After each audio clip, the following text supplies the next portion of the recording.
नमस्कार। एक नया दिन और सीधी बात का एक नया अंक लेकर मैं विवेक सूर्य एक बार फिर आप सभी का स्वागत करता हूं। दोस्तों, भारत और चीन के संबंधों की अगर बात करें तो जो कॉन्फ्लिक्ट्स एलएसी पर लाइन ऑफ एक्चुअल कंट्रोल की अगर बात करें तो लगातार सब पहले भी होते रहे हैं।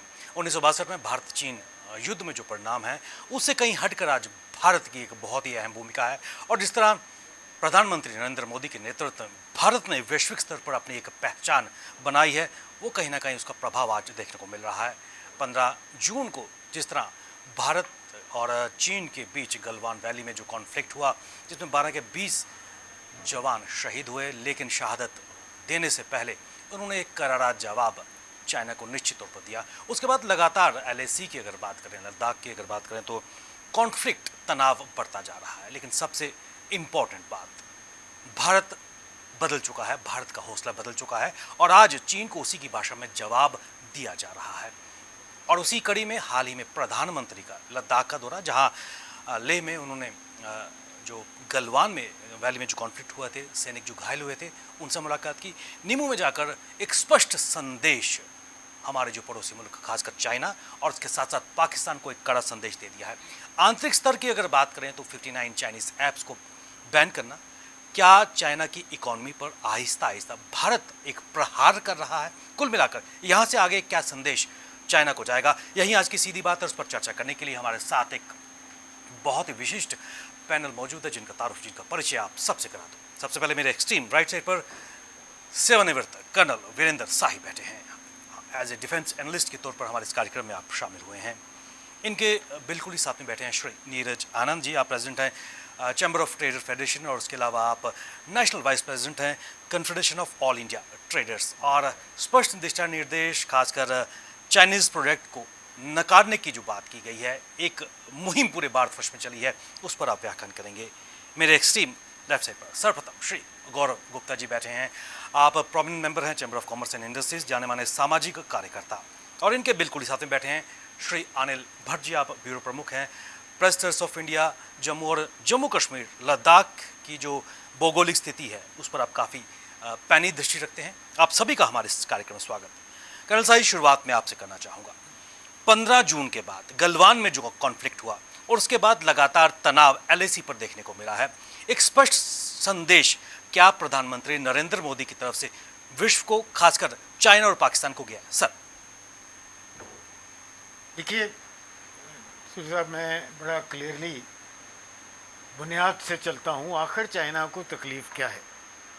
चाइना जो कि सपना देख रहा था एक ग्लोबल सुपर पावर बनने के, अमेरिका की हस्ती को चैलेंज देने के लिए, उससे पहले उसको अपने आप को एशिया में साबित करना था कि वो अनक्वेश्चनड एक अथॉरिटी है, a big bully in Asia. और इसको इस्टेब्लिश करने के उनके रास्ते में सिर्फ भारतवर्ष था। तो ये बीच बीच में जो लगातार बॉर्डर पर एलएसी पर आकर वो हरकतें करते थे, और वो हरकतें बहुत दशक ऐसे गुजरे कि बर्दाश्त कर ली जाती थी। इस बार उन्होंने सोचा कि वो अपने आप को बिग बुली साबित कर लेंगे। अनफॉर्चुनेटली, जैसा आपने बड़ा सही कहा कि आज का भारत बदल चुका है, उनकी ये दादागिरी हमने मानी नहीं। बिल्कुल। तो ये बड़ी उनको एक बड़ी तकलीफ़ हुई। उसके अलावा अगर हम देखें तो एशियन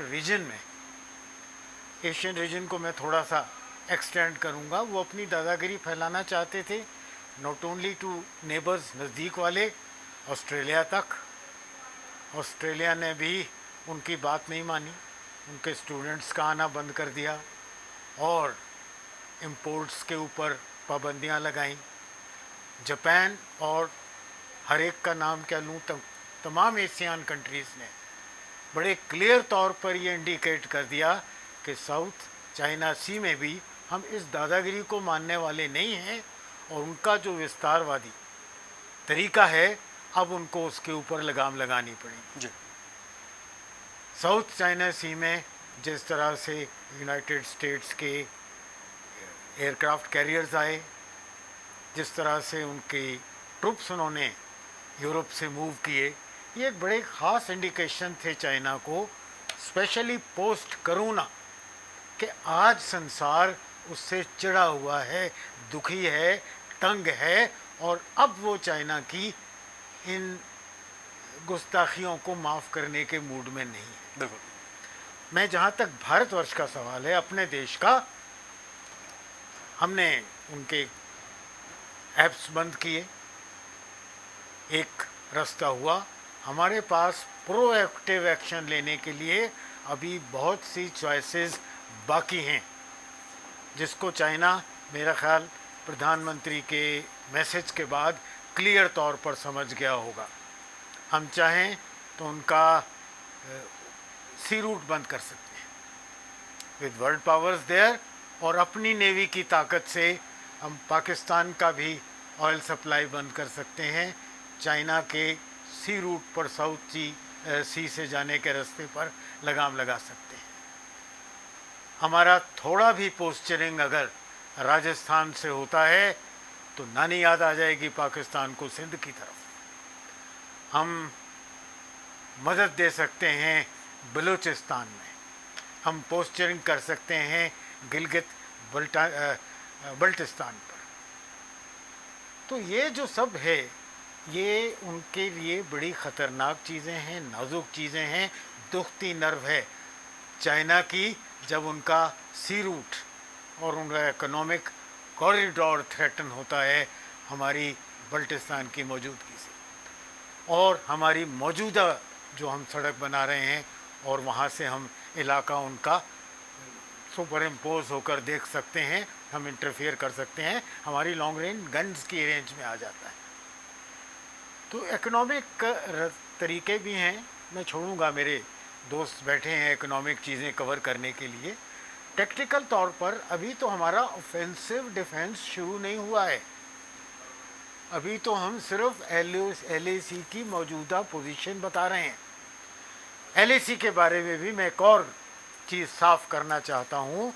ये 3600 किलोमीटर की LOC पर चाइना हर जगह मजबूत तो नहीं हो सकता। बहुत से ऐसे वीक पॉइंट हैं जहाँ हम टिट फॉर टैट करके थोड़ा सा एडवांस एरियाज़ उनके बाइट ऑफ कर सकते हैं, नेबल ऑफ कर सकते हैं, और उनको उसकी जो एक्सचेंज वैल्यू करनी पड़ेगी, जो उनको डील करना पड़ेगा, उसमें उन्हें नानी याद आ जाएगी। कितना एक माउंटेन वॉरफेयर में चाइनीज़ काबिल हो सकते हैं, ये पूरा संसार समझता है, चाइना खुद भी इस बात को समझता है। मेरे ख्याल में 20x43, 20 अनप्रिपेयर्ड फॉर वॉर, जबकि वो पूरी तरह से फायर आर्म्स नहीं लिए थे पर हथियारबंद आए थे, स्टोन एज के हथियार लाए थे पर हथियारबंद ज़रूर थे। और हमारे निहत्ते फौजियों ने अनआर्म्ड कम्बैट से उनके कम से कम 53 की भी न्यूज़ आई थी, 56 की भी आई थी, मौत के घाट उतार दिया, जिनकी की लाशें तक उनको छुपानी पड़ी। तिब्बत में जाके कहते हैं दबाई हैं उन्होंने, घर वालों को ना दे सके। तो इस वक्त के बाद मेरा ख्याल चाइना को मैसेज बड़ा क्लियर हो गया है कि जहाँ सर उठाओगे मारे जाओगे। और वो जो दबदबा उसने एक एशियन रीजन में बनाया था, जिस दबदबे में उसने जापान को भड़का दिया, जिस दबदबे में वो पाकिस्तान को ऑलमोस्ट ख़रीद चुका, जिस दबदबे में वो छोटे छोटे कंट्रीज़ के ऊपर उधार देकर, कर्ज देकर, अलग अलग तरीके से कहीं आइलैंड ले लिया, कहीं बेस ले लिया, अब वो दबदबा उसको चैलेंज नज़र आ रहा है। और हमारे पास अभी हमारे आर्सेनल में प्रोएक्टिव होकर हरकत करने के और बहुत फार्मूले हैं, सब पर मैं ज़िक्र नहीं करना चाहूँगा, शायद वो हमारी फ्यूचर स्ट्रेटजिकल पॉलिसी को ज़ाहिर करते हों। पर सही बात है, इकोनॉमिक फ्रंट पर मैं ज़्यादा टच नहीं करूँगा, मैं छोड़ूंगा अपने दोस्त नीरज जी के लिए। पर फिर भी अगर हम एज ए शहरी उनकी जो इम्पोर्ट्स हैं, जो यहाँ सामान आता है, उसका बहिष्कार करें। गवर्नमेंट ने ऑलरेडी उनके कॉन्ट्रैक्ट्स बंद करने शुरू कर दिए हैं, कैंसिल करने शुरू कर दिए हैं। तो ये सब मिलाकर चाइना आज घिरा हुआ है, न सिर्फ यहाँ घिरा हुआ है, यूरोपियन कंट्रीज से भी घिरा हुआ है। जिस जिस कंट्री ने अपने इनोसेंट शहरी कोविड-19 में खोए हैं, वो आज क्या, आज के 20 साल बाद, 50 साल बाद भी चाइना की भलाई नहीं सोच सकते। कर्नल साहब, आपने कई चीज़ों का यहाँ पर खुलासा किया है। जिस तरह आपने कहा कि पोस्चरिंग इस इंडिया की काफ़ी स्ट्रांग है और चाइना की दुखती रग इस वक्त कहीं ना कहीं दबती नजर आ रही है। नीरज जी, जिस तरह कर्नल साहब ने कहा कि चाइना इस वक्त गिरता हुआ नजर आ रहा है, अर्थव्यवस्था पर चोट पहुंचाने का प्रयास, क्योंकि दो आयाम है, एक एक्सटर्नल डायमेंशन की बात करें जिसका सर ने जिक्र किया, उसके अलावा इंटरनल डायमेंशन की जो इकोनॉमी पे हिट करने का प्रयास किया जा रहा है, न केवल सरकार की तरफ से बल्कि कई प्राइवेट बिग कंपनीज़ की तरफ से जो एक्सपोर्ट किया जाता है उस पर रोक लगाई गई। हीरो की अगर बात करें, बाकी कंपनीज़ की अगर बात करें, और यही ट्रेंड इस वक्त विश्व की बाकी कंट्रीज से भी नज़र आ रहा है। जो चाइना को एक्सपोर्ट किया जा रहा था या इंपोर्ट किया जा रहा था उस पर एक कैपिंग लगाई जा रही है। क्या कहेंगे सर? देखिए विवेक जी, कुछ बातें ऐसी हैं, पूरे देश भर में इस वक्त इसके ऊपर बहुत चर्चा हो रही है। और जहाँ तक हम अर्थव्यवस्था की बात करें जी। तो आज पूरे विश्व में दो तरह का युद्ध लड़ा जाता है। चाइना को अगर छोड़ दें तो आज आप पूरे विश्व में अगर देखें तो ज़्यादातर हर देश की अर्थव्यवस्था के ऊपर नज़र है, उसके बाज़ार के ऊपर नज़र बिल्कुल। है कि हर कोई चाहता है कि उस बाज़ार को वो किस तरह से काबू करे और अपनी इकोनॉमी को कैसे स्ट्रेंथन करे। तो मैं ये आपके माध्यम से आपके दर्शकों को ये बताना चाहता हूँ, हालांकि आज आप देखते हैं पूरे राष्ट्रीय जो हमारा मीडिया है वो भी एक बहुत पॉजिटिव रोल अदा कर रहा है। जैसे आपका भी चैनल में जब भी हम देखते हैं भारतीय सामान हमारा अभिमान, हमारे प्रधानमंत्री जी का लोकल पे वोकल, 59 ऐप्स को प्रतिबंध करना, ये एक सिंबॉलिक मैसेज ही नहीं है। उनको हमारी जो टेंडरिंग प्रोसेस है उसमें उन कंपनियों को बाहर करना, चाइनीज़ कंपनियों को ये मैसेज देने का एक बहुत बड़ा प्रयास किया गया है। लेकिन हम as an organization, as a business body, हम क्या कर रहे हैं, मैं उसके ऊपर चर्चा करूंगा। बिल्कुल। पूरा देश आज जानता है कि confederation of all India traders ने 10 जून को ही ये अभियान पूरे देश भर में छेड़ा था कि हम आत्मनिर्भर भारत कैसे बनेंगे। जो प्रधानमंत्री जी ने आह्वान किया था लोकल पे वोकल का, तो वो एक बहुत ज़रूरी आयाम है आज अपने नेशनल कैरेक्टर को बिल्ड करने के लिए, अपने नेशनल ब्रांड्स को बिल्ड करने के लिए कि हम उस पे काम करें।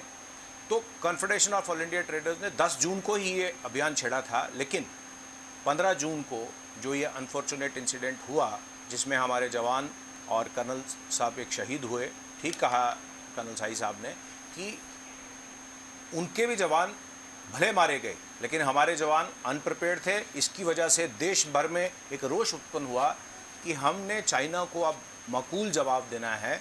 तो हम एज ए व्यापारी, हम सैनिक तो नहीं हैं, बॉर्डर पे तो नहीं जा सकते, तो हमारा क्या फ़र्ज़ बनता था, हमने ये तय कर लिया कि अब हम उसको उसके वॉलेट पे चोट करेंगे। एग्जैक्टली। जब अगर वो मैन्युफैक्चरिंग इकोनॉमी है तो हम कंज्यूमिंग इकोनॉमी है। वो देखिए, जैसे कहते हैं ना, किसी भी दुकान के ऊपर कंज्यूमर किंग होता है। तो आज भारतवर्ष ने ये दिखा दिया कि जिस दिन 59 ऐप प्रतिबंधित हुए, जो उनका ग्लोबल टाइम्स लिख रहा था कि भारतीय अर्थव्यवस्था कुछ नहीं कर सकती चाइना को, तो उसके अगले ही लेख में आ गया कि अगर इसी तरह रहा तो इंडिया जो है वो 30% हमारी इकोनॉमी को हिट कर देगा जो इनके साथ डील करने वाले। तो ये कितना बड़ा सी चेंज था, वो हमें डराने धमकाने की नीति अपना रहा था। लेकिन जैसे ही भारतीय सरकार ने ये एक्शन लिया, तुरंत उनके जो आका बैठे थे पीछे, उनको ये समझ आ गया कि अगर हम भारतवर्ष जो कि एक बहुत विशाल बाज़ार है, जिसमें आप देखेंगे कि ऐप्स हम देखने में बड़ी छोटी सी चीज़ नज़र आती है हमें, हमारे बच्चे, एक छोटी सी ऐप थी टिकटॉक, उसका बहुत घर घर में उपयोग होता था, लेकिन आज उसका विश्व भर के साथ जो व्यापार था उसका सबसे बड़ा हिस्सा हिंदुस्तान था। बिल्कुल। तो आज उसको समझ आ गई एक ऐप प्रतिबंधित होने से ही कितना बड़ा नुकसान हुआ है। तो कहीं ना कहीं मैं ये समझता हूँ कि आज देश भर का आम नागरिक इस बात से पूरे रोष से भरा हुआ है कि चाइना ने जो हमारे जवानों के साथ वहाँ, जिस तरह से शाही साहब ने कहा, अनप्रिपेयर्ड हमारे सैनिकों के ऊपर हमला किया, लेकिन उनको मुंह की खानी पड़ी। लेकिन ये तो हो गए बॉर्डर्स की बात, और अब हमने इसकी प्रिपरेशन क्या कर रहे हैं उसके ऊपर मैं विवेक जी ज़रूर चर्चा करूँगा। एक देश भर में ये एक भ्रांति है कि हम मोबाइल्स के ऊपर बहुत बड़ी तरीके से डिपेंडेंट हैं चाइना के ऊपर। 2 दिन पहले ही पंकज महेंद्रू जी, जो इंडियन सेलुलर ऑपरेटर एसोसिएशन के प्रेसिडेंट हैं, वो हमारे वीसी में थे। उन्होंने एक बहुत चौंकाने वाली बात हमारे सामने रखी, जो मैं आपके दर्शकों को बताना चाहता हूँ कि भारत में बड़े चैनलों पे दिखाया गया, नेशनल चैनलों के पर, कि 78% जो मोबाइल है वो चाइना से आता है। बात उसके रिवर्स है, समझने वाली है कि 2014-15 में भारतवर्ष में केवल 2 इकाइयाँ थी जो मोबाइल बनाती थी। 2019-20 का आंकड़ा ये कहता है कि आज हमारे भारत में 200 से ऊपर इकाइयाँ हैं। यस, उसमें चाइना का शेयर 78% ज़रूर है, लेकिन वो मैन्युफैक्चर भारत में हो रहा है। आज केवल 3% मोबाइल है जो चाइना से आता है, बाकी सारा मोबाइल हिंदुस्तान की धरती के ऊपर बन रहा है।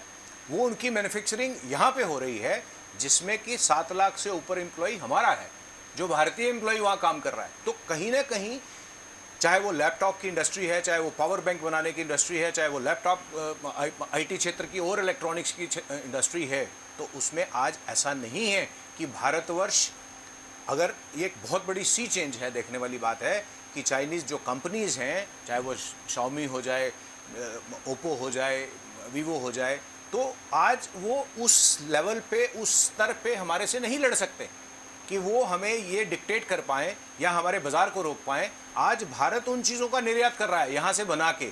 तो ये समझने वाली बात है, कहीं घबराने वाली बात नहीं। मैंने कई चैनलों पे सुना, कुछ हमारे पैनलिस्ट ये कहते हुए मैंने सुने कि जी हम चाइना से कम्पीट ही नहीं कर पाते या हम कम्पीट कर ही नहीं सकते, तो हमें पहले उस तरफ देखना चाहिए। तो वाकई में आज एक पूरा गठजोड़, मैं ये बताऊँ आपको, अपने व्यापारिक हितों के ऊपर दरकिनार करते हुए ये पूरे देश भर में सारे व्यापारिक संगठनों ने फैसला लिया है, चाहे वो उसमें सेलुलर ऑपरेटर्स हैं, चाहे उसमें किसान मंच है, चाहे उसमें ऑल इंडिया ट्रांसपोर्ट बॉडी है, चाहे उसमें एफएमसीजी है, चाहे उसमें एमएसएमईज हैं, चाहे उसमें वुमेन एंटरप्रेन्योर्स हैं। मैं ये बताना चाहता हूँ कि हमारी तैयारी कहीं पे भी उस तरीके की नहीं है। 1962 वाला भारत अब नहीं है, बिल्कुल, क्योंकि तब तो विवेक जी हमारा जन्म नहीं हुआ था। लेकिन आज के भारत में जो हमारी युवा शक्ति है, जो हमारा युवा एंटरप्रेन्योर है, वो, जैसे हम कहते हैं ना, आज इंटरनेट ने ऐसी क्रांति लाई है कि हम एक ग्लोबल विलेज बन चुके हैं। तो उसमें जो इन्फॉर्मेशन का आदान प्रदान हो रहा है, उसमें चाइना को ये बहुत जल्द समझ आ जाएगा कि भारत कई मायनों में आप सफिशिएंट है। मैं आगे बात करूंगा, बहुत इंपॉर्टेंट एक और एस्पेक्ट है, मैं शेयर करूंगा आपको कृषि क्षेत्र से, कि हम खाद्यान्न में भी कैसे इंडिपेंडेंट हो सकते हैं। अभी मेरे बाकी पैनलिस्ट बात करें, उसके ऊपर मैं नीरज जी दोबारा पे आऊँगा। उससे पहले गौरव जी मैं आपकी तरफ आना चाहूँगा। 59 ऐप्स बैन कर दिया भारतवर्ष ने, एक कड़ा संदेश। और उसके अलावा ना केवल गवर्नमेंट सेक्टर ने जो चाइना के साथ व्यापार जो MOU साइन हुए थे, उसके अलावा कई प्राइवेट कंपनीज। अभी हाल ही में चाइनीज़ मीडिया में आया था कि चाइना की जो लोग हैं उनके पास विकल्प नहीं है कि वो बाइकआउट क्या करें, क्योंकि इंडिया की तरफ से कोई आता नहीं है। और ऐसे में भारत के एक उद्योगपति ने कहा था कि एक हमारे पास एक मैसेज है, हमें एक बार फिर आत्मनिर्भर होना होगा, आत्मनिर्भरता की तरफ एक कदम, एक मैसेज है, और उसको उन्होंने एक पॉजिटिव एस्पेक्ट में लिया। क्या कहेंगे आप? देखिए विवेक जी, इसमें तो मैं सबसे पहले कहना चाहूँगा कि ये जो 59 ऐप्स की जो एक डिजिटल जो स्ट्राइक जो भारत ने की, मुझे लगता है कि वो कहीं ना कहीं एक बहुत बड़ा झटका है चाइना की, अगर मैं इकॉनमी की बात करूँ। और उसके बाद आप देखते हैं कि उसके साथ साथ में ही हमारे जो यूनियन पावर मिनिस्टर हैं मिस्टर RK सिंह, अभी परसों का उनका एक स्टेटमेंट था जिसमें उन्होंने कैटेगरली स्पष्ट कर दिया कि हम अपनी पावर, जो हमारी जो जितनी सप्लाई और जितना इक्विपमेंट है जो कि कहीं ना कहीं चाइना से कहीं ना कहीं परचेज होता था। आपको बताना चाहूँगा कि 2018 और 2019 की अगर मैं फिगर देखूँ, 71,000 करोड़ का जो है वो सिर्फ जो हमारा पावर का इक्विपमेंट है जो पूरा इंपोर्ट हुआ है बाहर की कंट्री से, जिसमें से 20,000 करोड़ का जो ओवर जो परचेज है वो चाइना से हुई है। तो कहीं ना कहीं मुझे लगता है कि एक करारा जवाब है उस फील्ड पर भी, जहां पर हमारे RK सिंह साहब ने जब ये स्टेटमेंट दी कि हम लोग अब आने वाले टाइम पे we will not procure any equipment from China. तो ये these are the small development जो हमारे लिए बहुत बड़ी डेवलपमेंट्स हैं, पर कहीं ना कहीं चाइना की अगर आज अर्थव्यवस्था की मैं बात करूँ, कहीं ना कहीं बहुत बड़ा झटका झटका है। उसके साथ ही मैं कहना चाहूँगा, जहाँ पर 59 ऐप्स को जब बैन किया तो यहाँ पर आज मुझे बड़ा अफसोस है आपके इस चैनल पे आने के बाद। मैं आज आपसे शेयर करना चाहता हूँ, कुछ हमारे हिंदुस्तान के कुछ आर्टिस्ट उसमें रिएक्ट कर रहे थे कि टिकटॉक बंद नहीं होना चाहिए था। मुझे तो आज उन आर्टिस्ट पे भी बहुत ज़्यादा एक अफसोस ये आता है, और मैं सोसाइटी को एक पूरा एक मैसेज भी देना चाहता हूँ उन तमाम आर्टिस्टों को कि आप you are born and brought up in India, और आज आपको उनके ऐप्स बंद होने पे बहुत ज़्यादा तकलीफ है। आज उनके ऐप्स इस्तेमाल करने के बाद अगर आप टिकटॉक की बात करें या और अन्य उनके ऐप्स अगर हम यूज़ करें, कहीं ना कहीं आप उनको फाइनेंशियल और कहीं ना कहीं आपको उनकी इकोनॉमी को आप बढ़ावा दे रहे हैं। Exactly. जो कि वो यूज़ कर रहे हैं गलवान वैली में हमारे सैनिकों के अगेंस्ट, उनको वहाँ पर बंदूक का निशाना बना रहे हैं। पर मैं दोबारा कहना चाहूँगा कि ये 1962 वाला हिंदुस्तान नहीं है, ये 2020 वाला हिंदुस्तान है। चाइना एक किसी गलत नोशन पे बैठा है कि हम 1962 वाला हिंदुस्तान है, हम कुछ नहीं करेंगे। उसका करारा जवाब अभी आपने देख ही लिया। पिछले दिन जब हमारे प्रधानमंत्री साहब ने वहाँ पर, मोदी जी ने वहाँ पर जाकर जब उन्होंने एक संदेश दिया नीमो पोस्ट में जाकर, बड़ा कैटेगरली क्लियर संदेश था कि this is the now developed India. और ये जो है, ये जो इरा है हमारा, जो एक्सपेंडिशन का इरा है, that has to be end. उसको विराम लगा दो। हमारी इस तरफ आने की अगर आपने ज़रूरत की, उसका हम जवाब आपको करारा देंगे, और जो कि ऑलरेडी दिया भी। अब चाइना की बुकलाहट जो है वो बहुत ज़्यादा, इसमें मैं बात करूँगा कि उसका जो हमारा, अगर आप देखें कि अगर हमारा 16,000 फीट पे जो हमारा एयर स्पेस है, जहाँ पर दौलत बेग ओल्डी की बात करूँ, कहीं ना कहीं चाइना बहुत डिस्टर्ब है इसको लेकर कि अगर हिंदुस्तान फोर्सेस ने लद्दाख से सड़क ये जो 255 किलोमीटर की है, आज मैं आपके चैनल के माध्यम से बताना चाहूँगा कि इस साल के एंड में उम्मीद है कि वो सड़क पक्की डल जाएगी। ऑब्वियसली जब दौलत बेग ओल्डी एक हाईएस्ट पीक पर है, अक्साई चीन जिनको वो क्लेम करते हैं कि वो उनका, पर वो हमारा है, आज उनका रूल उन पे चल रहा है, पर वो हमारा हिस्सा है और वो भी हमें वापस लेना है। आज चाइना को आज ये कहीं ना कहीं एक बुखलाहट और ये जो डर है, उसी के कारण ये चाइना तीनों ही तमाम हमारे सेक्टर्स पे लगा। क्या मैं अरुणाचल प्रदेश की बात करूँ, क्या मैं आपसे उत्तराखंड वाले रीजन की बात करूँ, क्या मैं लद्दाख वाले रीजन की बात करूँ, LAC है। आपको ऑलरेडी पता है ये डिमार्केशन, इंडिया हमेशा गुहार लगाता रहा कि इस डिमार्केशन को ऑफिशियली डिक्लेयर किया जाए। 1947 में जब इंडिया का हमारा जब देश आज़ाद हुआ, 1949 में जब चाइना आज़ाद हुआ, उसके बाद जब एक प्रयास दोनों तरफ से लगा था कि हमें इस जो डिमार्केशन को है इसको ऑफिशियली डिक्लेयर करना चाहिए, पर कहीं ना कहीं चाइना उसमें भी एक खेल खेलता रहा कि देखते हैं क्या हो रहा, और उससे सोचता रहा कि हम अपनी इन्फिल्ट्रेशन और अपनी फोर्सेज अंदर भेजते जाएंगे और कैप्चर करता जाएंगे। पर वो ये कहीं पर भूल गया कि अब ये जो 2020 का हिंदुस्तान है, ये 1962 वाला नहीं है हिंदुस्तान, ये 2020 वाला हिंदुस्तान है। और ये स्ट्राइक करना जानता है किस तरीके मुंह तोड़ जवाब देना है। उसी की एक कड़ी में ये 59 ऐप्स को बंद किया गया। उसी की एक कड़ी में आज जेम पोर्टल की मैं बात करूं, गवर्नमेंट ई मार्केट प्लेस एक गवर्नमेंट का एक पोर्टल है जहां पर गवर्नमेंट की सारी प्रिक्योरमेंट होती है, सारी परचेज होती है। आज कितनी खूबसूरती से मैं आपके साथ शेयर करता हूं कि उस पोर्टल में भी आज कहीं ना कहीं वहां पर फिल्टर्स लगे हैं। उन फिल्टर्स में ये दिखाया गया कि आपको कंट्री ओरिजिन बताना है, उसमें आपको ये भी बताना है कि जो भी प्रोडक्ट्स आप उसमें आप अपनी बेचने की बात कर रहे हैं, उन प्रोडक्ट्स की आपको मैन्युफैक्चरिंग बतानी है कि लोकलाइज उसमें मटेरियल कितना लगा है। तो ये आत्मनिर्भर भारत है, इससे बड़ा टर्म, ये बहुत बड़ी टर्म है और जिसका जवाब हिंदुस्तान वर्बली नहीं करके भी दिखा रहा है। जेम पोर्टल में जिस तरीके डाला, और उसके साथ ही साथ चाइनीज़ जो इतनी फर्म्स हैं जो यहाँ पर कंस्ट्रक्शंस के जो यहाँ पर टेंडर लेती थी, सबको डिबार कर दिया है। हमें नहीं चाहिए, हम किसी भी ऐसे देश के साथ किसी भी ऐसा कोई भी व्यापार नहीं करेंगे जो हमारी देश की तरफ या हमारे सुरक्षा बलों की तरफ जिसकी आंखें रहेंगी और जो कहीं ना कहीं उस रेस में रहेगा कि इनकी जगह को हड़पा जाए, क्योंकि ये डेवलपमेंट का एरा है। और भारत का जो ये 2020 का जो युग है, ये बड़ा क्लियर कट युग है। और मैं इसमें एक हमारे हिंदुस्तान गवर्नमेंट से पूरा एफर्ट चल रहा है कि हम लोग इनको हम बैन कर रहे हैं, पर एक आज मैं समझता हूँ एक प्रत्येक जिम्मेवारी एक नागरिक की भी है, एक सिटीजन की भी है। If you are a citizen of India, आपको किसी भी अपनी ऐसी कंट्री के साथ रिश्ते नहीं बनाने हैं जो आपकी कंट्री की तरफ, आपकी डेवलपमेंट की तरफ, आपकी देश की डेवलपमेंट की तरफ आंखें खोड़ के ऐसे देख रहे हैं कि इंडिया कैसे बढ़ रहा है। No doubt we are the second giant in Asia. अगर आप पॉपुलेशन की बात करो, आज ये आत्मनिर्भर भारत की अगर मैं बात करूँ, 24 मार्च से पहले जब ये पेंडेमिक आया, जब 24 मार्च को ये पेंडेमिक आया, हम लोगों ने 24, आप मुझे बताइए 24 मार्च से पहले हम लोगों ने कभी बात नहीं की कि आत्मनिर्भर भारत या बाइकआउट चाइनीज़ प्रोडक्ट्स की हमने कभी बात नहीं की, क्योंकि हमारे में बोलते हैं ना कि जब अपने सिर पे पड़ती है तो फिर हमें सीखना और हमें जीना आ जाता है। कहीं ना कहीं पर 24 मार्च के बाद एक ऐसा माहौल बन गया जहाँ पर हमने देखा कि India being the largest second number population पे आती है और आज हम पीपी किट बनाने की मैन्युफैक्चरिंग में कहीं पीछे थे, तो एक विकल्प लिया गया, तो एक उस समय एक प्लेज ली गई कि हम वोकल फॉर लोकल, आत्मनिर्भर भारत, और हम अपनी यहाँ की अगर हम बात करें, हम आज सेल्फ रिलायंट इंडिया की जब बात हुई तो ये सभी चीज़ें तभी पूरी होंगी। और जो हमारे प्रधानमंत्री जी हैं मोदी जी, उनकी तरफ से भी ये जो पहल गई, ये सभी चीज़ें तभी मैं प्रत्येक एक नागरिक और हर एक व्यक्ति, हिंदुस्तान के हर एक व्यक्ति को भी कहना चाहता हूँ, ये सारी पॉलिसीज़ तभी इम्प्लीमेंट होंगी, गवर्नमेंट की तरफ से कोताही नहीं होगी, पर आपको भी अपनी नैतिक जिम्मेवारी पूरी उसी तरीके गवर्नमेंट के साथ कंधा से कंधा मिलाकर चलना है और मुंह तोड़ जवाब देना है उन तमाम फोर्सेस। गौरव जी, स्पष्ट शब्दों में आपने कई चीज़ों का खुलासा किया। अनिल जी, मैं आपकी तरफ आना चाहूँगा। प्रधानमंत्री का दौरा, स्पष्ट शब्दों में उन्होंने कहा कि कमज़ोर देश शांति नहीं कर सकता। एक स्पष्ट संदेश क्या कहेंगे, कितनी महत्वपूर्ण डेवलपमेंट, और एक जो सरप्राइज विजिट सवेरे सवेरे जवानों के पास पहुंचा। देखिए, जहाँ तक प्राइम मिनिस्टर के लद्दाख विजिट का ताल्लुक था, उसमें क्लियर मैसेज थी। जहाँ तक आप चाइना के एक्सपेंशनिज्म से आप लड़ रहे हैं, अगर आप देखेंगे कि चाइना के दो मूलभूत मुद्दों पे चाइना का एक्सपेंशन हुआ वर्ल्ड में, एक तो इकोनॉमी थी, दूसरा उसका टेरिटोरियल एनक्रोचमेंट्स थी, आइदर कॉलोनीज बनाना, आइदर आइलैंड्स ले लेना। अगर आप देख लेंगे, ये खाली इंडिया के साथ ही टेरिटोरियल एनक्रोचमेंट्स की बात नहीं, टेरिटोरियल इनकर्शंस की बात नहीं है, ये 13 कंट्रीज़ के साथ।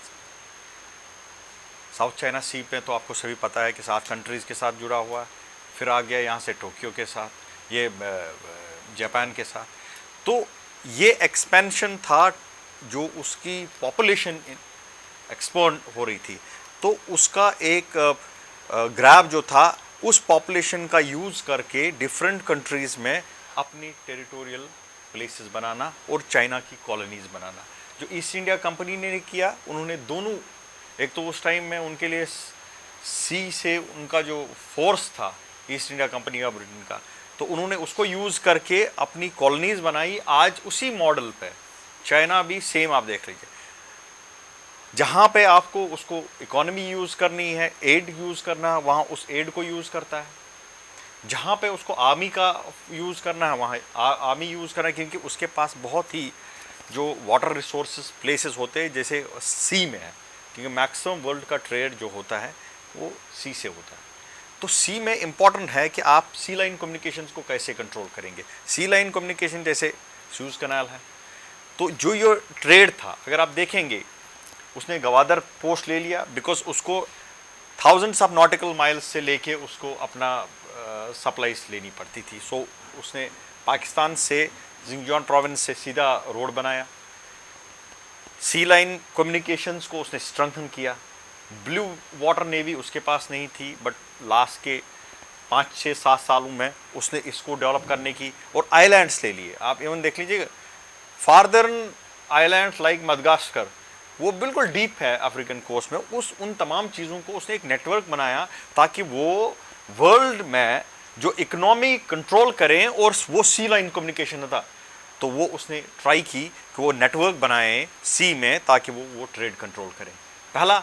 दूसरा, उसने अपनी पॉपुलेशन, अगर आप देख लें, कोरोना का ग्राफ देख लें, कोरोना का इटली में सबसे ज़्यादा विस्फोट हो गया, क्योंकि आप अगर देखें इटलियन पॉपुलेशन, उसमें बहुत सारी मेजर आज chunk of population is from China. उस चाइना में इटली का क्लॉथ बेस्ट माना जाता था, इटली की इंडस्ट्री ब्यूटीफुल मानी, मतलब सबसे बेस्ट मानी जाती थी वर्ल्ड में ट्रेड के हिसाब से, लेकिन चाइना ने उस की टोटल इंडस्ट्री को तहस नहस कर दिया।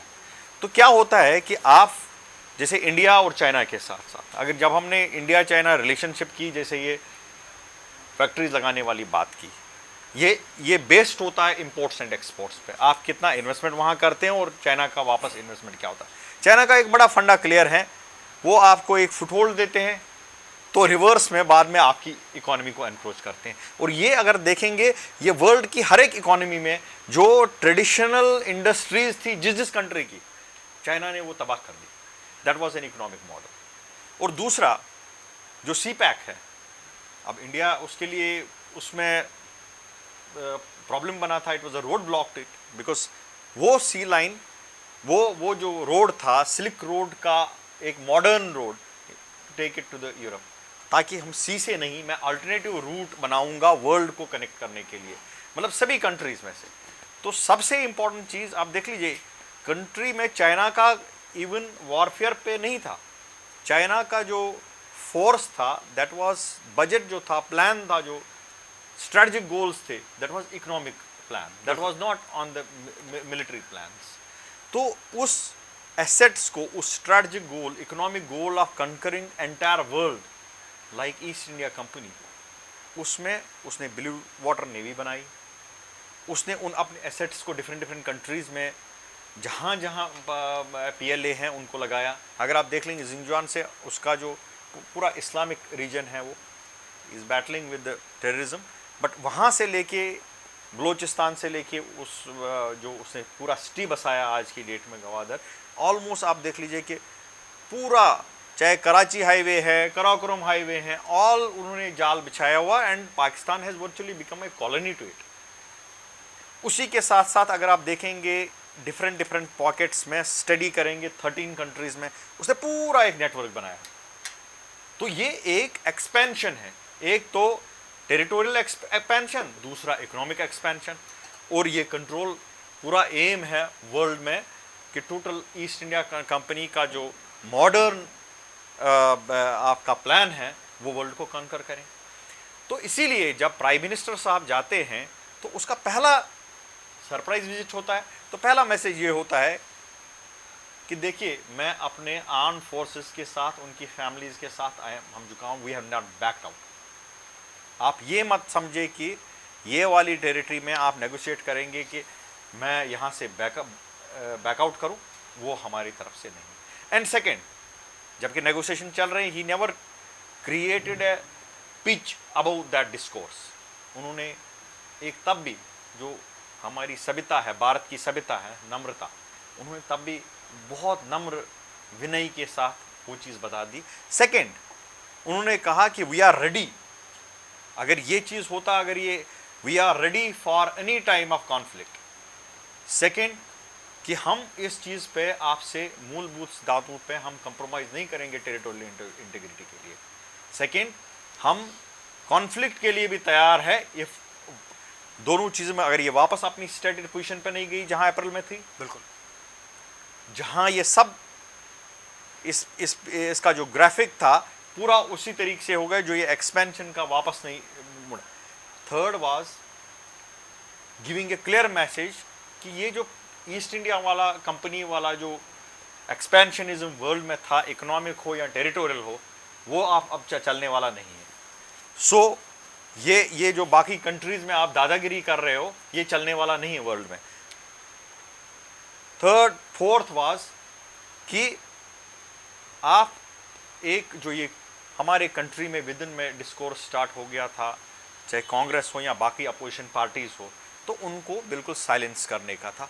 Look, I can take any decision and I will reach, that was a surprise visit to silence that constituency. जिन्होंने कहा कि मोदी जी ने कुछ नहीं किया, वो नहीं किया, बिकॉज स्ट्रेटजिक डिसीजंस और स्ट्रेटजिक थिंकिंग डिफरेंट प्लेटफॉर्म के लिए, मुझे हिसाब से ये जो इंडिया का जो मंशूर है, ये एक तो आर्म्ड है। If it is to be dealt with the armed forces in a localized warfare, अगर स्टेटेड पोजीशन से वो हटते नहीं है, let it be. Second, diplomatically 13 countries involve, हम ही नहीं है। How India behaves in a diplomatic platform, how we motivate the countries to side with us and create more power corridors or those pressure points different countries में, जहां कितने multi front से क्या China लड़ सकता है। अगर हम आज यहां से फ्रंट खोलते हैं, कल 13 साइड से फ्रंट खुलेंगे, और उसके बाद में आपका हांगकांग है या बाकी में आपके हैं। तो we must, as a country, we must create a diplomatic narrative for that and a diplomatic answer to China. Anil ji, आज जैसा आपने कहा कि डिप्लोमेटिक नैरेटिव क्रिएट करने की प्रयास किए जा रहे हैं, कि जबकि उस दिशा में प्रयास भी हो रहे हैं। कर्नल साहब, एक बार फिर आऊँगा, आपने पोस्चरिंग की बात की, और न केवल इस वक्त भारत की तरफ से एक स्ट्रॉन्ग पोस्चरिंग पूरे विश्व में दिखाई जा रही है, बल्कि जो भारत की इस वक्त एलआई अगर हम बात करें, Australia, Japan, France, America, Britain, कितना समर्थन, और क्या ये मोदी जी की जो पिछले कई सालों से जो कूटनीतिक जीत कहा जा सकता है इसे? बिल्कुल विवेक जी, ये बड़ी भारी जीत है।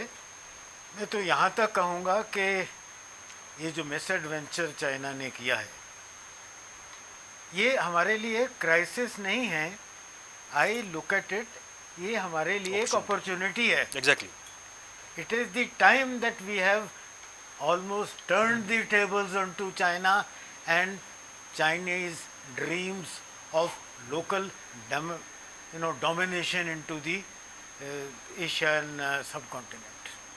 Not only Asian subcontinent, इसके दूर दराज ऑस्ट्रेलिया तक, इसके असरात वेस्ट में भी हैं, इसके ग्लोबल असरात हैं। तो ये एक अपॉर्चुनिटी है। मैं हांगकांग और ताइवान जैसी उनकी इंटरनल प्रॉब्लम्स को, जिन पर भी हमने अब बयान देने शुरू कर दिए हैं, जिस पर हम अब तक खामोश रहते थे, बाद में टच करूंगा। एक चीज़ मुझे बड़ी दिल से लग रही है जिसका मैं जिक्र करना चाहता हूँ। बाहर की सपोर्ट से पहले बहुत ज़्यादा ज़रूरी था हमारे लिए कि हमारी इंटरनल एकजुटता हो जाए, हम एक भाषा बोलें देश के अंदर। आपने, नीरज जी ने कहा, आप सब बैठे हैं 62 या पोस्ट 62 वाले हैं।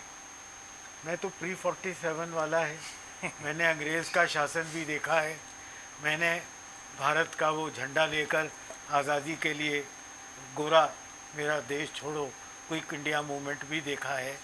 और तब से अब तक मेरे ख्याल में मुझे आज यहाँ आपके चैनल पर बैठकर और दो नौजवान ट्रेड से कनेक्टेड लोगों को, गौरव क्या जोश से इन्होंने कहा है कि हम चीन की उस किसी चीज़ को नहीं आने देंगे जो मेरे फौजी के ऊपर हमला करती है। बड़ी भारी बात है इस जज्बे में, बहुत शक्ति है इस जज्बे में, जान लगा देता है फौजी। बिल्कुल। इतनी हिम्मत करे तो सही देश मेरी पीठ के पीछे। जिस तरह नीरज जी ने बयान करके बताया कि कहाँ कहाँ हमने ब्लॉक कर दिया है उनको, अगर ये जनरेशन उठ खड़े, अगर ये भारत जाग जाए, 62 तो बहुत पीछे रह गया। 62 में आपने जन्म लिया था, नहीं लिया था, मेरा जन्म हो गया था, मेरा एडमिनिस्ट्रेटिव सर्विसेज में सिलेक्शन हो गया था। It is only after China I give them credit. न सिर्फ उन्होंने हमारी फौज को जगाया, मैं नौजवान था उस वक्त, मैंने उसके बाद इंडियन मिलिट्री एकेडमी का फॉर्म भरा, इंडियन मिलिट्री एकेडमी में सिलेक्शन हुआ और मसूरी जाने की जगह मैं देहरादून चला गया। That decision I took post Chinese aggression. तो वो जज्बा जब नौजवानों में आ जाता है, तो आज जब वो 19 साल का लड़का 12 चीनियों को मौत के घाट उतारता है, उसके पीछे 130 करोड़ हिंदुस्तानियों की दुआ शामिल है, उनका जज्बा शामिल है। गौरव जैसे, नीरज जैसे, भट्ट साहब जैसे नौजवान लोगों की हिम्मत उसके रग में है। मुझे बहुत ही अच्छा महसूस हो रहा है ये सब देखते हुए। बाकी इसको हमने एक अपॉर्चुनिटी में बदली करना है। और आज आपने जो सवाल पूछा विवेक जी कि हम 13 देशों को कैसा देखते हैं, मैं पूरे ग्लोब को देख रहा हूँ। आज चाइना का वो सपना वर्ल्ड लीडर होने का तो टूटा ही है, आज मैं एक नया सपना देख रहा हूँ भारत के ग्लोबल लीडर बनने का। न सिर्फ कोरोना से लड़ने के लिए आज हम सबसे आगे हैं, हम हर दिशा में बहुत जल्द सबसे आगे होने वाले हैं। अगर ऐसे जोशीले लोग हमारे ट्रेड में हैं, अगर ऐसे समझदार लोग हमारे ट्रेड में हैं, और अगर ऐसे जांबाज हमारे फौज में हैं, ऐसे एनालिस्ट हमारे देश में हैं, तो चाइना की क्या बिसात है। मैंने बहुत नज़दीक से अरुणाचल प्रदेश में और चाइनीज़ वो जो हमारी रेनफॉल की वाटरशेड की लाइन है उस पर चलकर देखा है। तकरीबन पूरा वाटरशेड मैंने चलकर देखा है। कहीं कहीं कुछ मुकाम होंगे जहाँ पर मैं हॉर्स राइड करके गया या हेलीकॉप्टर से लिफ्ट लिए, वरना most of it I have walked. और मैंने देखा है इनमें दम नहीं है। लड़े कब हैं चाइनीज़, कहाँ लड़े हैं? 62 में भी इन्होंने जो एरिया खाली था, गिनी चुनी हमारी फौज थी, इक्विपमेंट हमारे पास नहीं था, जहाँ जहाँ लड़े हमारे जाबाजों ने अपना जज्बा दिखाया। जहाँ जहाँ नहीं लड़ पाए, नहीं थे, वो आ गए पर संभाल नहीं सके, उन्हें वापस जाना पड़ा। अफसोस की बात है कि उन्होंने 63 से इंफ्रास्ट्रक्चर बनाना शुरू कर दिया था। हमारे देश ने इंफ्रास्ट्रक्चर अभी 5 साल पहले बनाना शुरू किया है। फिर भी हमने कुछ कैचअप कर लिया है, कुछ कैचअप और कर लेंगे। मैं पूरे देश को एक बात साफ कहना चाहता हूँ, जल्दबाजी मत करो। रात को मीटिंग खत्म होती है, सुबह क्या हुआ जी, प्रधानमंत्री जी क्या कहते हैं जी, रक्षा मंत्री जी क्या कहते हैं, किस बात की जल्दबाजी है? जिस तरह कोरोना का मरीज़ हर दिन बढ़ रहा है, पिछले कल से आज ज़्यादा इन्फेक्टेड हैं, पिछले कल की मौतों से आज की मौतें ज़्यादा हैं, इस मामले में हमारी शक्ति हर दिन बढ़ रही है। कहीं से राफेल का पैकेज आ रहा है, कहीं से सुखोई आ रहे हैं, कहीं से मिग की एडवांस फॉर्म आ रही है, कहीं से हम इमरजेंसी एमिनिशंस ले रहे हैं, कहीं से हम स्पाइस मिसाइल्स ले रहे हैं, और हमारी लोकल गन्स बन रही हैं, हमारी लोकल यूनिट्स के कॉम्बैट ग्रुप तैयार हो रहे हैं। तो जल्दबाजी किस चीज़ की है? क्या घबराहट है? क्यों हमें कल शाम की 11 बजे मीटिंग खत्म हुई, आज का रिएक्शन चाहिए? आएगा रिएक्शन, ज़ोर शोर से आएगा, दबदबे से आएगा, हिम्मत से आएगा, दिलेरी से आएगा और मुंह तोड़ आएगा। सब्र तो करो यार, देश के साथ खड़े तो रहो। आप उस आदमी को जो कि आँख से आँख मिलाकर जांबाजी में जुटा है, मौत से खेलने के लिए जान हथेली पर लेकर गया हुआ है, पीछे आवाज़ के पूछते हो आज क्या हुआ? जो हुआ दिखेगा, न सिर्फ देशवासी देखेंगे, पूरा संसार देखेगा। और वो दिन होगा जब चाइना नहीं, भारत सुपर पावर की तौर पर उभरेगा, वर्ल्ड लीडर होगा, योगा से लेकर युद्ध तक। कर्नल साहब, आपके जज्बे को सलाम। बहुत ही आपने गोल्डन वर्ड्स कहे हैं कि अब अपॉर्चुनिटी, एक अवसर हमारे सामने है ग्लोबल लीडर बनने का। नीरज जी क्या कहेंगे? देखिए, ऐसा है विवेक जी, जहाँ साहिब साहब ने छोड़ा मैं वहीं से आगे ले जाऊंगा कि देखिए, दुश्मन अगर समझदार है तो उसमें से भी कुछ चीज़ें सीखने के लिए ज़रूर होनी चाहिए। चाइना सोचता कैसे है, पहले तो हमें उसके ऊपर ज़रूर देखना चाहिए कि मैं एक बिजनेसमैन होने के नाते बात करता हूँ कि हमें ये देखना चाहिए हमारी स्ट्रेंथ कहाँ है, पहले हम उसको भी अपने आप को स्ट्रेंथन करें।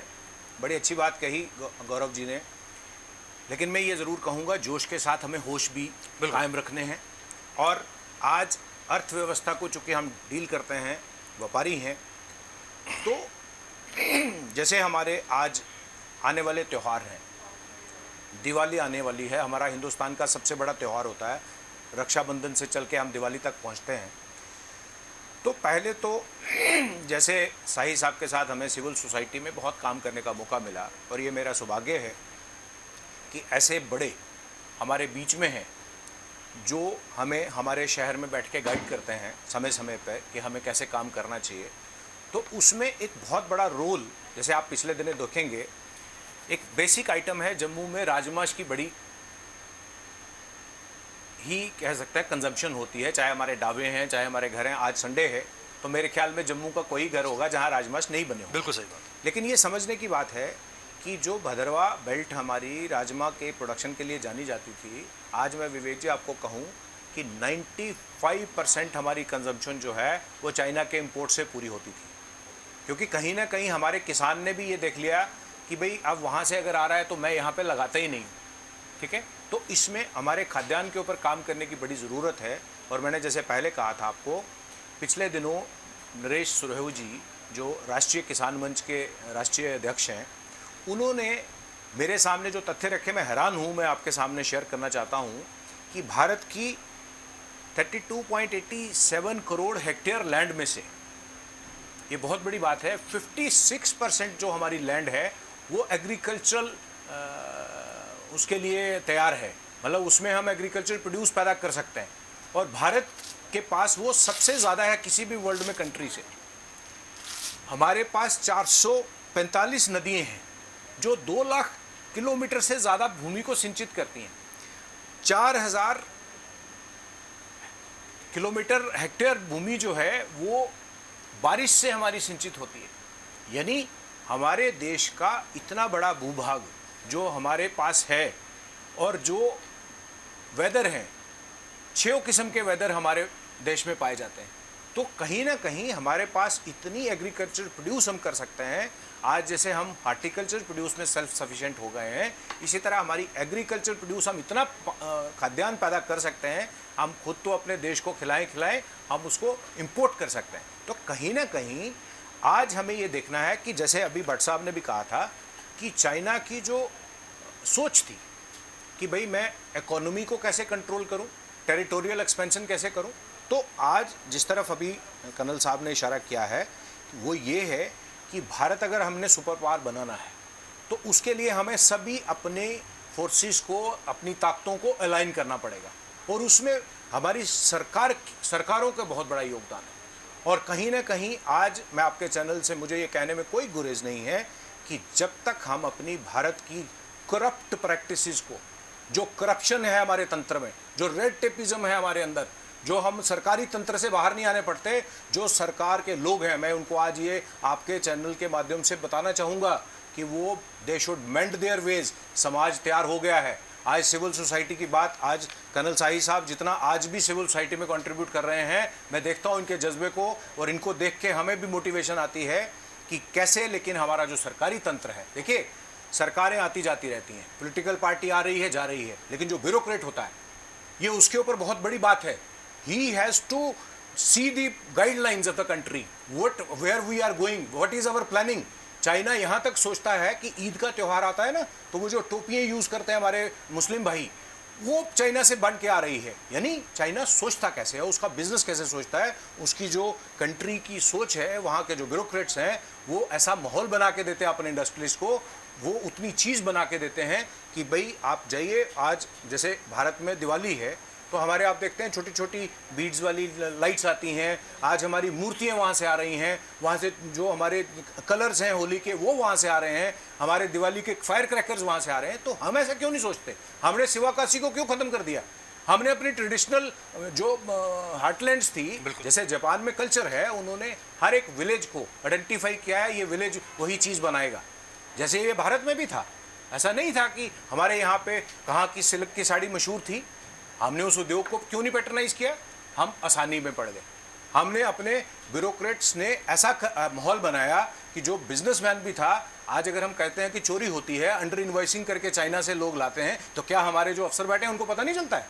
आज हम इस बात को अगर ये एवेल्यूएट करेंगे कि सिविल समाज केवल बाइकाट से काम चलेगा, नहीं, हमें सबको अलाइन होना पड़ेगा। ये ऐसे वक्त के ऊपर हम खड़े हैं, ऐसे मरले पे खड़े हैं, जो मेरे गौरव भाई ने जिस तरफ जोश से बात की है, तो हमें जोश के साथ साथ ये भी देखना है कि हमारी कमियाँ कहाँ हैं। हमारी, मैंने जैसे कहा, हमारी अगर स्ट्रेंथ्स है तो हमारी वीकनेसेस कहाँ हैं। अगर पॉलिटिकल पार्टी, ठीक है, उसका काम है, वो आज 5 साल एक पॉलिटिकल पार्टी है, कल दूसरी हो सकती है, लेकिन जो पॉलिसी प्रोग्राम्स होते हैं देश के, वो निर्धारित कौन करते हैं? जो पॉलिसी डायरेक्शन देने वाली पॉलिटिकल विल अगर आज है, हमारे देश के प्रधानमंत्री जैसे जहाँ खड़े होते हैं, मैंने पिछले कार्यक्रम में भी कहा था, आज उनका जो कनेक्ट है देश के साथ, वो कोई बात करते हैं, उनकी बात में मायना होता है। अगर वो उन्होंने ये स्लोगन दिया कि आज वोकल फॉर लोकल होना पड़ेगा, मतलब क्या है कि हम, मैं फिर वो रिपीट कर रहा हूँ कि हम अपनी लोकल चीज़ों को जब तक खुद ही ब्रांड नहीं करेंगे, हम खुद ही यूज़ नहीं करेंगे, क्यों नहीं हम आज उसके ऊपर वापस सोच सकते कि अगर हमारी दिवाली आएगी तो हम अपने मिट्टी की मूर्तियाँ बनी हुई खरीदें, हम अपने दिए जलाएं, अपने घरों को हम उसी तरह से रोशन करें, उसी तरह से भारतीय जो हमारी संस्कृति थी उसके ऊपर हम काम क्यों ना करें। हम अपने त्योहारों को, आप देखेंगे हमारा पैसा अगर यहीं रुका तो अपने आप हमारी जीडीपी भी बढ़ जाएगी, हम अपने आप हमारे रिसोर्सेज बढ़ जाएंगे, अपने आप हमारे पास इतना पैसा होगा। हमारा आज चाहे आप ये देखिए, कंज्यूमिंग देश होने के नाते हमारा बहुत बड़ा फॉरेन एक्सचेंज जो है हमारे पेट्रोलियम प्रोडक्ट की खरीद के ऊपर निकल जाता है, ठीक है, क्योंकि हम उसके ऊपर डिपेंडेंट है, हम उसके ऊपर काम कर रहे हैं। आज मैंने जैसे पिछले उसमें कहा कि आम लोग ये सोचते थे कि मोबाइल सारा चाइना से ही आ जा रहा है। 2014 में अगर 2 फैक्ट्रियाँ थी, आज 200 हैं, तो हमारी केंद्र सरकार ने उसके ऊपर काम किया है ना।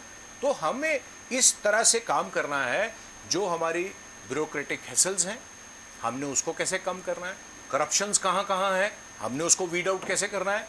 समाज हमारा इकट्ठा होकर अगर काम कर रहा है तो कहीं ना कहीं जो हमारे व्यापारी नेता हैं, हमारे ट्रांसपोर्टर्स हैं, हमारे यंग एंटरप्रेन्योर्स हैं, मैं कहता हूँ ये उनके ऊपर बहुत बड़ी जिम्मेवारी आयम होती है, और उसमें मीडिया का भी एक बहुत बड़ा रोल है। मैंने विवेक जी आपको पहले भी मुबारकबाद दी थी, आज भी दे रहा हूँ कि सीधी बात जो आपका कार्यक्रम का नाम है, ये जो आप यहाँ से हम बात करते हैं वो पूरा आपका जितने भी लोग हैं उसके ऊपर बहुत असर करता है। मैं देखता हूँ हमें जब यहाँ से उठ के जाते हैं बहुत लोगों के फ़ोन आते हैं, और ये इसके लिए आपका चैनल मुबारक का पात्र है कि आज जो काम मीडिया कर रहा है ये कहीं ना कहीं टर्निंग पॉइंट साबित होगा।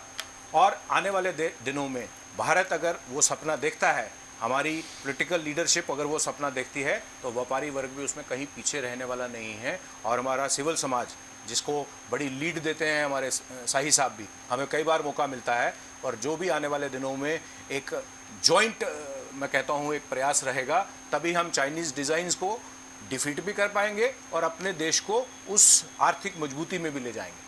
गौरव जी, 2 चीज़ें आपसे जानना चाहूँगा यहाँ पर। जिस तरह नीरज जी ने कहा कि हमें अपनी कमी और अपनी जो स्ट्रेंथ्स हैं उन पर वर्कआउट करना होगा। सिंस यू आर एक प्रोमिनेंट मेंबर ऑफ CCI, क्या प्रयास, क्योंकि ओवरनाइट चेंज बदलाव नहीं आएगा, क्योंकि विकल्प हमें ढूंढने हैं, तैयार करने हैं, उनको और भी उस दिशा में लाना है कि लोग उनको अपनाएं। यहाँ से आगे क्या प्रयास करने की ज़रूरत है? विवेक जी, मैं शुरू करने से पहले एक कोट खोलूँगा, आपने सुना भी होगा, great historical progress always happen after big disasters. अब मैं आपको बाद में बताऊंगा कि ये कोट किसने लिखा था। आज मैं नीरज जी ने बिल्कुल सही कहा कि हमें अपने यहाँ पर लोकल विकल्प भी देखने, और अपने यहाँ पर लोगों में क्यों नहीं सोच आई कि हम भी यहाँ से अपनी खुद मैन्युफैक्चरिंग करते और यहाँ का पैसा, हिंदुस्तान का पैसा हिंदुस्तान की ही सर्कुलेशन में रहता। कभी नौबत भी नहीं ना आई ऐसी, कभी ऐसा सिर हमारे में वो बोलते हैं ना, जब सिर पे पड़ती है तो होश आ जाती है। तो this catastrophe, don't you think that this catastrophe has come up with the new guidelines, exactly, with a new thinking, with a new road maps. So जब ये एक पैंडेमिक आया कोरोना का, नोबडी हैज थॉट, किसी ने सोचा नहीं था कि इतना कुछ हो जाएगा। और ये दिस इज समथिंग, मैं इसको देखता हूँ, this is something blessing in disguise for every Indian. मुझे लगता है कि ये एक चुनौती आई हम सब के लिए, एक ऐसे डिफिकल्ट टाइम्स में, एक ऐसी एक ये पूरी वेव आई कोरोना की, जो आज कहीं ना कहीं मुझे लगता है कि हम इसमें एक अपॉर्चुनिटी ढूंढ रहे हैं और एक बड़े अच्छे विकल्प के साथ आज हिंदुस्तान आगे निकलेगा। क्योंकि इसके पीछे मैं आपके साथ शेयर करना चाहूँगा, आज being India the second largest, मैं बात करूँ एशियन जायंट जो सेकेंड लार्जेस्ट है, 130 करोड़ की अगर आज जनता है, बहुत बड़ा नंबर है। और कभी इस जनता के ऊपर देखिए आप कितनी खूबसूरती से आज चाइना ने पेनिट्रेशन की। क्या हमारे त्योहारों की बात हुई, क्या हमारे किसी भी सेक्टर की बात करो, क्या कंप्यूटर्स की बात करो, क्या IT सेक्टर की बात करो, क्या कृषि सेक्टर की बात करो, क्या फार्मास्यूटिकल्स की बात करूं, हर जगह चाइना ने बड़ी एक सूझबूझ से एक पूरी प्लानिंग करके, ना ही कि हमारे ही मुल्क में, हर मुल्क में गया, एक पेनिट्रेशन की, आस्ता आस्ता जड़ों से हमारे अंदर पेनिट्रेट कर गया और घुस गया। और हमारी टोटल डिपेंडेंसी चाइनीज़ प्रोडक्ट्स पे हो गई। और हमने कभी सोचा ही नहीं कि नहीं हमें भी कुछ ऐसा करना है, वाई टू यूज़ दैट, वो चाइनीज़ की वो हमने लड़ियाँ क्यों यूज़ करनी है, वाई नॉट दिया। क्योंकि हम लोग इतने सूक्ष्म और इतने हम इजी गोइंग हो गए कि ठीक है लाओ जी 100 रुपये की लड़ी मिलेगी वही लगाएंगे। कभी वो हमारे पर बात भी नहीं ना ऐसे आई, जब अपने ऊपर पड़ी ये डिज़ास्टर आया। और जब ये एक कहते हैं ना डिफ़िकल्ट टाइम्स में एक अपॉर्चुनिटी हमेशा ढूंढनी चाहिए। आज मुझे लगता है हिंदुस्तान आज उस स्तर पे है, आज उस स्टेट पे खड़ा है जहाँ पर आज नकार दिया चाइना को शुरुआत हो चुकी है, ये तो सिर्फ अभी शुरुआत ही है। अभी चाइना के साथ ये बाकी उन मुल्कों को भी संदेश जाएगा जो कहीं ना कहीं सोच रहे होंगे कि हिंदुस्तान में अगर हम लोग, हमारा इंपोर्ट चल रहा है उनके साथ, अगर इंडिया के साथ अगर हमने किसी भी तरीके की अगर हमने कोई छेड़छाड़ as far as their territorial मैं अगर बात करूं, अगर इनकी सरहदों के साथ या अगर इनके फौजियों के साथ या अगर इनके लोगों के साथ अगर हमने किसी भी टाइप का अगर हमने कोई ज़रूरत की, तमाम आप देख ही रहे चाइना में, आपने देख ही लिया क्या क्या मुंह तोड़ जवाब दिया। तो ये एक, और आप देखिए कितनी खूबसूरती सी बात है कि हमारे ऑनरेबल प्राइम मिनिस्टर, जिनकी यहाँ पर चर्चा और यहाँ पर क्रिटिज़म होता है जिनके ऊपर कि आप वहाँ पर बैठे हैं, मैं लद्दाख में 1 महीना रह कर आया, मैं लेह में 1 महीना रह कर आया हूँ, आई रैन देयर।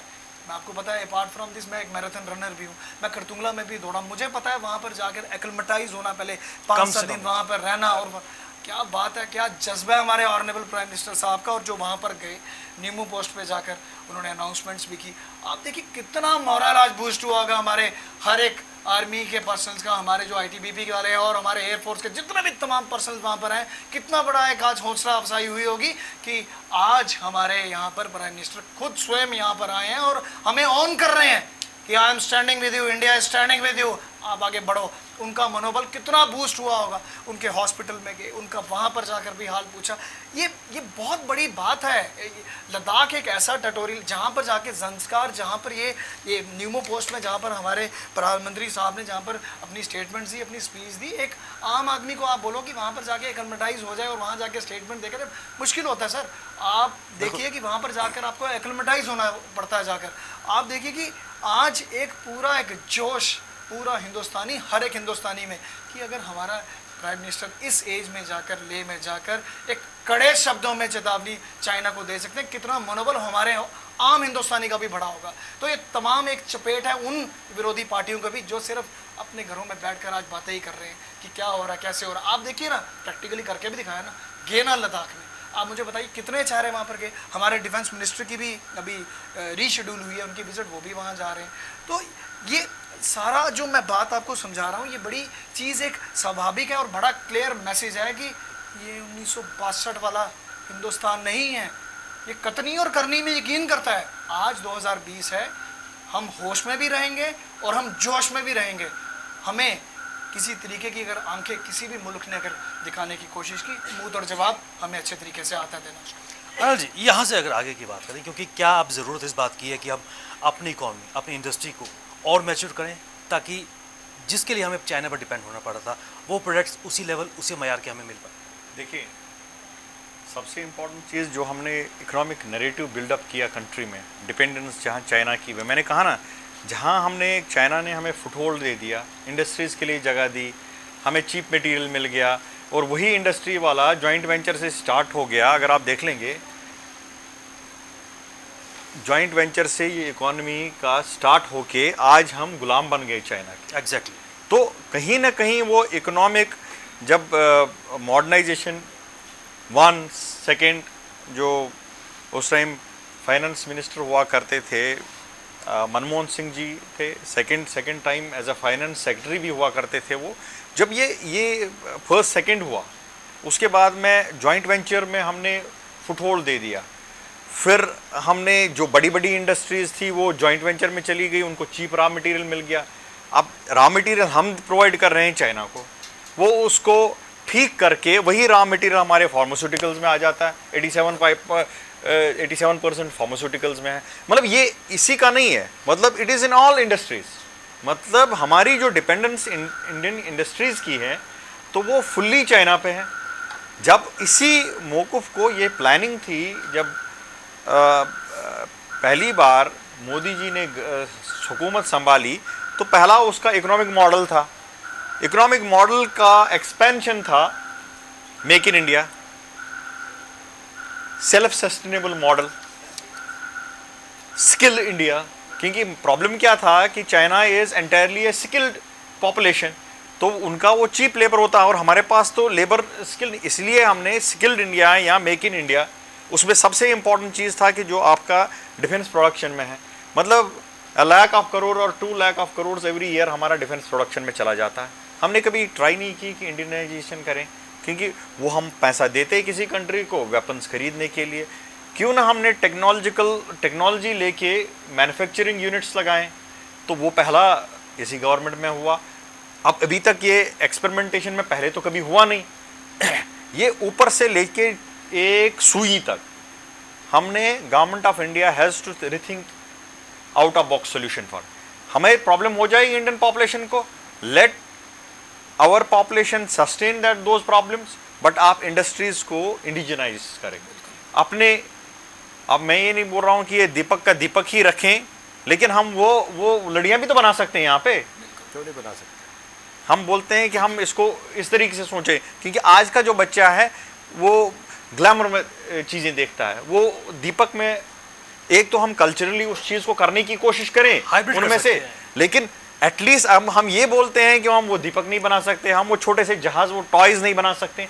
एंटायर की एंटायर इंडस्ट्री को हमने किया, क्यों नहीं बना सकते? ठीक है, हमारा कॉस्ट ऑफ प्रोडक्शन में भी उनसे ज्यादा हो, तो कुछ देर के बाद में हम उस चीज को, ये कंज्यूमिंग स्टेट की बात करते, प्रोडक्शन स्टेट क्यों नहीं बन सकते हम? वर्ल्ड को क्यों नहीं? ये तो हमारे कोरोना के पीरियड में हमारे लिए एक ग्लोबल अपॉर्चुनिटी बन गया डिफरेंट कंट्रीज में। Blessing in अगर disguise। चाइना से वो कंपनीज उठ के आई हैं, आज की डेट में कुछ कंपनीज पूना और गुजरात में आई हैं, लेकिन अभी उस लेवल पे गवर्नमेंट ऑफ इंडिया ने उनको होम इन नहीं किया। they have not Loopholes been का यहाँ पर able जिक्र किया ना to मैंने। because हमारे लिए फिर से वो जो रॉ मटेरियल है, सबसे बड़ा प्रॉब्लम कंट्री का क्या है कि जो रॉ मटेरियल आपका है वो चाइना पे डिपेंडेंस है। You have to have create a different narrative. Second मैं ये बोलना चाहता हूँ, आप देख लीजिए ये इस टाइम जो हुआ, ये क्यों हुआ?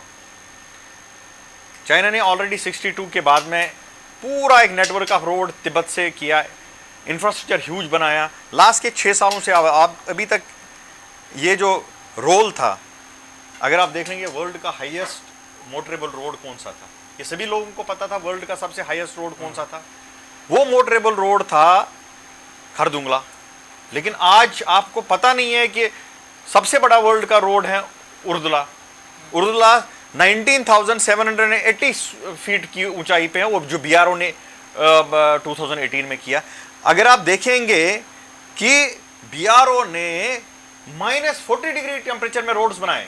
एक तो आपका दमचोक वाला रोड आ गया अल्टरनेटिव, जिसमें हाईएस्ट ये जो मोटरेबल रोड में बना हुआ। दूसरा आपका सिएचिन ग्लेशियर से जो रोड निकल के आया और वो सीधे ये पैंगोंग लेक की तरफ चला गया। This is an alternative cluster of roads. और उसमें इतना इंफ्रास्ट्रक्चर बीआरओ ने क्रिएट किया लास्ट के 7 साल में। जितने भी आपके छोटे छोटे ब्रिजेस, 2-3 ब्रिजेस तो डिफेंस मिनिस्टर ने इनॉग्रेट किया 2019 में। तो आपका जो इंफ्रास्ट्रक्चर बना और यूनियन टेरिटरी बनी, यूनियन टेरिटरी का road map government of India ने बनाया कि अगर आप रेगिस्तान या किसी भी वर्ल्ड के बेस्ट रेगिस्तान में जा सकते हो तो वहां भी तो अपॉर्चुनिटीज बना सकते हो। आप दमचोक में या आप ये जो पैंगोंग लेक के में इंफ्रास्ट्रक्चर, टूरिज्म का infrastructure, that would be the world's best tourism infrastructure. वो चीजों को देख के, नया road map for union territory को देख के बौखला गया चाइना। बिल्कुल। ये नेटवर्क्स का देख के, बिल्कुल एक्सपेंशन का देख के बौखला गया। आप देख लीजिए डीबीओ की बात की इन्होंने, ग्लोब ट्रोटर उस पे आ गया, हेरकुलिस आ गया, AN-32 उसमें। आप देख लीजिए ये तो टोटल चेंज ओवर है। तो आप एक धीरे धीरे एक्सपेंशन, और इसमें भी मैं don't want to go official about it, but अगर आप 62 मैप और आज के मैप्स भी शेयर करेंगे, people will know who is what? इसमें क्योंकि हमारे पास समय की सीमा, इसमें कोई दो राय नहीं कि आज के दिन आत्मचिंतन करने की आवश्यकता है कि हम अगर छोटे छोटे प्रयास करें तो निश्चित तौर पर एक सी चेंज भारत में बेहतर आई। 1 मिनट लूंगा, बिकॉज वो मैंने कोट आपको कहा था। किसने कोट कहा था? आप? मैंने वो कोट जो शुरू में कहा जी था, जी जी, वो चाइना के प्रेसिडेंट जिनपिंग का ही कोट है, जो आज उनका कोट उन्हीं पर हावी हो गया, जिसमें हिंदुस्तान ने आज प्रूव कर दिया कि आज हमारे पर संकट आया और आज हमें उभरना भी आता है। सबसे महत्वपूर्ण बात, संकट से ही एक अवसर लेने की आवश्यकता है। और आज हर हिंदुस्तानी कहीं ना कहीं गलवान के उन शहीदों को इस तरीके से एक शहादत, उनकी शहादत को श्रद्धांजलि दे सकता है। कहीं ना कहीं एक जो घड़ी बदल रही है और इस घड़ी में अवसर लेने की आवश्यकता है। और आने वाले समय में अगर हम made in India, make in India, आत्मनिर्भर भारत और वोकल फॉर लोकल को प्रभावशाली ढंग से ग्राउंड लेवल पर इम्प्लीमेंट करें तो निश्चित तौर पर भारत आने वाले समय में एक ग्लोबल लीडर बन जाएगा और कहीं ना कहीं धाक पूरे विश्व में रहेगी। लेकिन समय की मांग है कि एकजुट होने की, और जो प्रधानमंत्री है कहीं ना कहीं उन पर भरोसा रखने की। कर्नल साई साहब, नीरज आनंद जी, गौरव गुप्ता जी और अनिल भट्ट जी, आप इस विषय पर चर्चा के लिए अपना कीमती समय हम सबको दिया, आप सबका बहुत बहुत धन्यवाद। सीधी बात में आज बस इतना ही, इजाज़त दीजिए, नमस्कार।